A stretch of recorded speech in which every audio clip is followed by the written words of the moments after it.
जादुई टीवी। सुनो, तुम्हारे बाबूजी तो कब के गुजर गए। अब उनका जो सामान है वो पड़े पड़े कबाड़ा हो रहा है। बेच ही दो, कुछ पैसे आ जाएंगी। बात तो सही है। अगले संडे फुर्सत में यही करेंगे। अगले संडे रोहित सारा सामान कबाड़ी को घर बुला के दे देता है।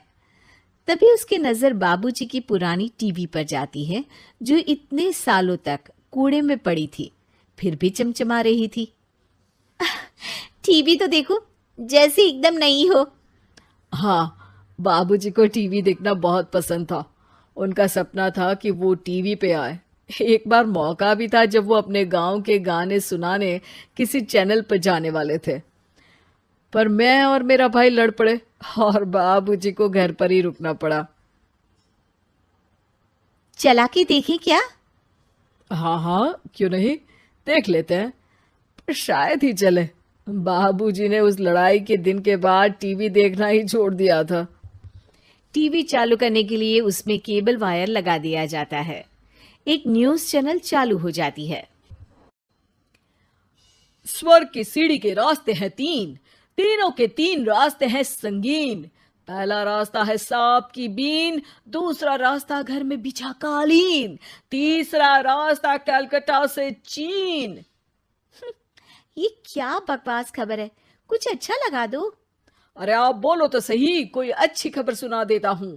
मेरा तो काम ही खबर देना है। अरे बाप रे, टीवी बात कर रही है। हाँ, ये न्यूज वाला मुझसे। हाँ हाँ, आपसे ही तो बात करूंगा ना, आपके घर में हूं तो। अरे, ये सपना है क्या? तुम हमसे बात नहीं कर सकते? अरे सपना नहीं भाई साहब, ये टीवी जादुई टीवी है। बोलो, क्या खबर सुननी है, वरना ब्रेक लेने का टाइम आ जाएगा। सुप्रिया घबरा के टीवी बंद कर देती है। वो क्या था? अरे एक बार और चालू करके देखे, फिर से बात करेगा तो चैनल बदल देंगे। सुप्रिया फिर टीवी चालू कर देती है। अरे ऐसा कोई मुंह पे टीवी बंद करके जाता है क्या? मुझे बुरा लगा आपका नेचर।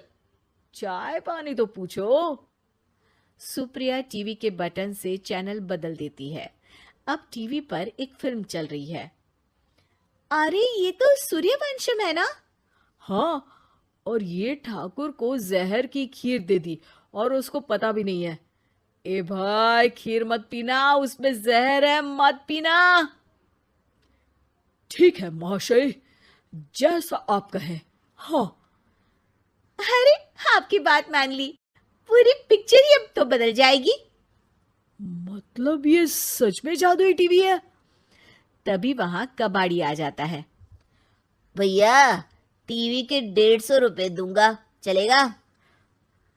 अरे 1.5 करोड़ में भी ना दे तुमको ये टीवी हम। अरे 1.5 करोड़ खरीदने को होते तो तुम्हारे घर में ये पानी चाय नहीं पीता, अंबानी या टाटा के घर बैठा कोल्ड कॉफी पीता। रोहित कबाड़ी का हिसाब करके उसे वहां से चलता करता है और अपने भाई शशिकांत को फोन लगा के बुलाता है। शशि थोड़ी ही देर में वहां पहुंच जाता है। क्या हो गया भैया? अरे बाबूजी का टीवी याद है? हाँ हाँ, जिसमें घुसे रहते थे हमेशा वो, और अपने को कुछ नहीं देखने देते थे। अरे वो अब जादुई टीवी बन गया है। भैया, आपकी बकवास करने की आदत अब तक नहीं गई। अरे आपके घर में बच्चे हैं, अब तो बड़ों जैसी बात करो। रोहित जाके टीवी चालू कर देता है। टीवी पर एक जादू का शो हो रहा है जिसमें एक जादूगर है। अब मैं अपनी टोपी में से कबूतर निकालूंगा।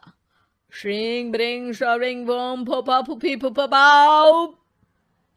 टीवी से कबूतर निकलता है और शशिकांत के सर पर आकर बैठ जाता है। भैया, ये क्या हो रहा है? भैया इसे उड़ाओ।